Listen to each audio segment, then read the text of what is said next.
I'm going bowling, so I picked up bowling shoes. What's happening, Panda Nation? Peter Von Panda. You may never have thought you needed bowling shoes, but you do if you ever want to go bowling.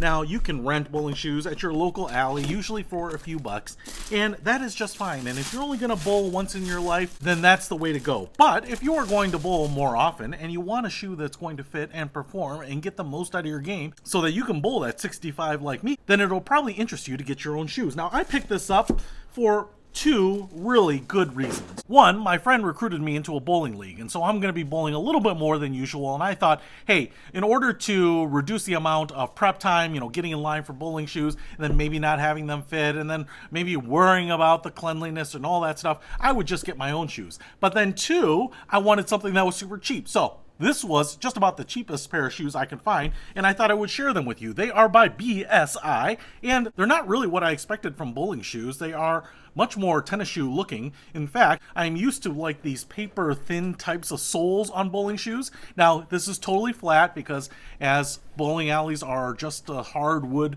flat, oiled floor, you're going to want as much traction as possible. We do have this felt-like, leather-like, suede-like pad right here on the front, and then a rubber heel, feels like, on the back here, and as you can see, it's pretty much all flat, but the profile of it looks a lot more tennis shoe-ish. And then it's a really nice black. We've got some stitching up here. This toe portion here looks a lot more like bowling shoe to me. That's very reminiscent of all the bowling shoes I have ever seen.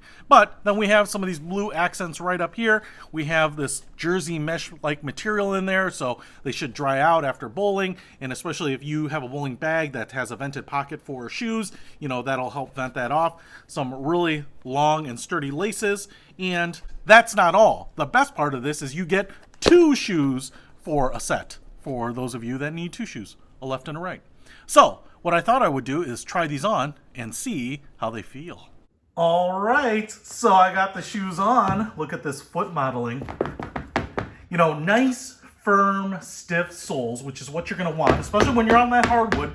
I feel like I could tap dance or clog with these suckers, but man, they feel good. And especially as you're doing all your gyrations, when you're getting ready to bowl, moving around, they seem pretty flexible too. So I would say that if you're going to go on a marathon bowling session, these are shoes that you can wear because one, they're comfortable, but two, they're really inexpensive. So I wouldn't hesitate to pick up this set. Now I will say, you might fall in love with the look so much that you're gonna wanna wear them out to your cotillion or bar mitzvah or quinceañera or baptism or wedding or to your first jury trial. That's the risk because they're such a smart looking bowling shoe. But if you want to pick up this inexpensive pair of bowling shoes so that you're always ready to go and you know where these shoes have been, then I'll put a link to them in the description below. Peter Von Panda, out.